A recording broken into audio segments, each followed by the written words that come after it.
प्रधानमंत्री नरेंद्र मोदी ने आज तीनों कृषि कानूनों को वापस लेकर के एक तरह से ये कहा जाए कि विपक्ष के मंसूबों में पलीता लगा दिया है तो कोई बड़ी बात नहीं होगी। आज प्रधानमंत्री नरेंद्र मोदी पश्चिम के यूपी के दौरे पर हैं, जहां आने से पहले आज सुबह प्रधानमंत्री नरेंद्र मोदी ने देश के नाम संबोधन किया और उन्होंने साफ साफ कहा कि हम कृषि कानूनों को लागू करने से पहले हमने उसको संसद में लेके गए, हमने उस पर बातचीत की, सभी राजनीतिक दलों के साथ बातचीत की, लेकिन उसके बाद हम उन कृषि कानूनों को लागू कर पाए जिन कृषि कानूनों को पिछले कई सालों से अन्य राजनीतिक दल इसको लाना चाहते थे और इस पर काम कर रहे थे। उन्होंने कहा कि हम इस कृषि कानून को ला करके किसानों का हित करना चाहते थे, लेकिन शायद ये हमारी कहीं कमजोरी रही होगी कि हम उन अपने कुछ किसान भाइयों को समझा नहीं सके कि किसान आंदोलन करने से बजाय कृषि कानूनों का साथ दें, क्योंकि कृषि कानून उनके हित में है। लेकिन हमारी कमजोरी है, उन्होंने इसे अपनी कमजोरी स्वीकार करके ये कृषि कानूनों को वापस लेने का ऐलान किया और उन्होंने कहा कि संसद के शीतकालीन सत्र में हम इन कृषि कानूनों को वापस लाने का प्रस्ताव संसद में रखेंगे। चूंकि कानून संसद में पास हुआ था तो कानून संसद से ही खत्म होगा। एक तरह से कहा जाए, आज प्रधानमंत्री नरेंद्र मोदी ने जिस तरह का ऐलान किया है, उसके बाद 2 साल से जो कृषि कानूनों को लेकर के किसान आंदोलन कर रहे थे, चाहे वो सिंधु बॉर्डर हो, चाहे वो हरियाणा हो, पंजाब हो और दिल्ली हो और उत्तर प्रदेश का बॉर्डर हो, उसको लेकर के तमाम किसान आंदोलन थे और 2 सालों से सर्दी की रातें हो चाहे गर्मी के थपेड़े हो, दोनों उनको दूर नहीं कर पाए। और कहा जा रहा था कि किसान आंदोलन जो है उत्तर प्रदेश के जो 2022 के विधानसभा चुनाव होने हैं उन पर पलीता लगाएगा और कहा जा रहा था इन कृषि कानूनों के चलते जो उत्तर प्रदेश के जो एक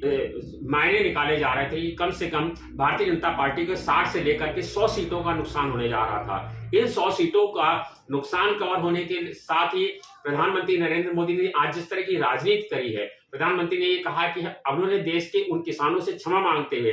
किसानों से क्षमा मांगने के पीछे का उद्देश्य ये है कि जो कहा जा रहा है कि किसान करीब 600 किसानों की मौत हो गई आंदोलन में, तो उन्होंने इसे अपनी गलती स्वीकार की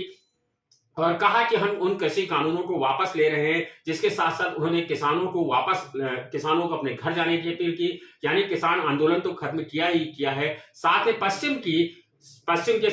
की करीब 60 से 100 सीटें और अन्य पूरे उत्तर प्रदेश की अगर बात करें, इस कानून का सबसे ज्यादा असर अभी हाल फिलहाल उत्तर प्रदेश के विधानसभा चुनाव में होना था। देश के अन्य राज्यों में भी चुनाव होने हैं, लेकिन उत्तर प्रदेश के चुनाव में इसका खासा नुकसान हो रहा था, जिसके चलते आज चुनाव के ठीक पहले ऐलान किया गया था। पिछले दिनों धर्म सिंह सैनी प्रदेश के कैबिनेट मंत्री हैं, उन्होंने इस चीज का इशारा भी किया था कि हम जल्द ही किसान कानूनों पर एक बड़ी खबर देश के सामने लाने जा रहे हैं।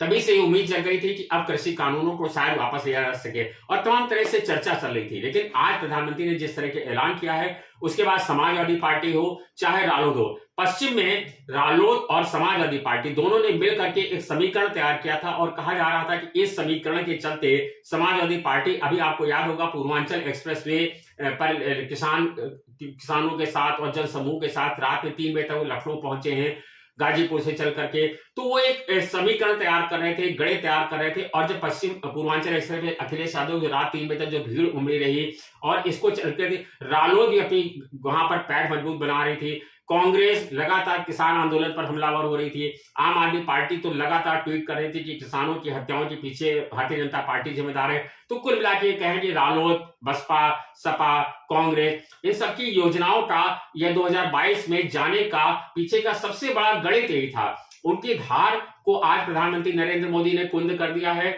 अब विपक्ष के पास कोई ऐसा बड़ा मंसूबा नहीं, बड़ा जो है मुद्दा नहीं रह गया है जिसको चलते वो 2022 के विधानसभा चुनाव में जाएं, क्योंकि अब उनके सामने सबसे बड़ा मुद्दा यही था किसान आंदोलन चला। बाकी छोटी छोटी बातें हैं, जैसे उन्होंने कभी, क्योंकि अब योगी सरकार के पास सामने कोई भ्रष्टाचार का मुद्दा नहीं है, कोई बेरोजगारी का बहुत बड़ा मुद्दा नहीं है, महंगाई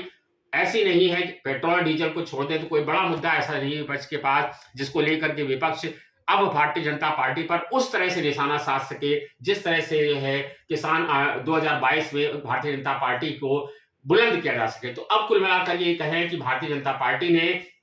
गेंद अब विपक्ष के पाले से लेकर के अपने पाले में डाल ली है और विपक्ष को अब पूरा तरह से नेस्तनाबूद कर दिया है, उनके मंसूबों को, उनके इरादों को। और ये कहें, अगर बड़ी बात नहीं होगी, 2022 के उनके सबसे बड़े मुद्दे को भारतीय जनता पार्टी ने छीन लिया है। अब देखना है 2022 में विपक्ष किस तरह से सत्तारूढ़ दल पर हमलावर होता है।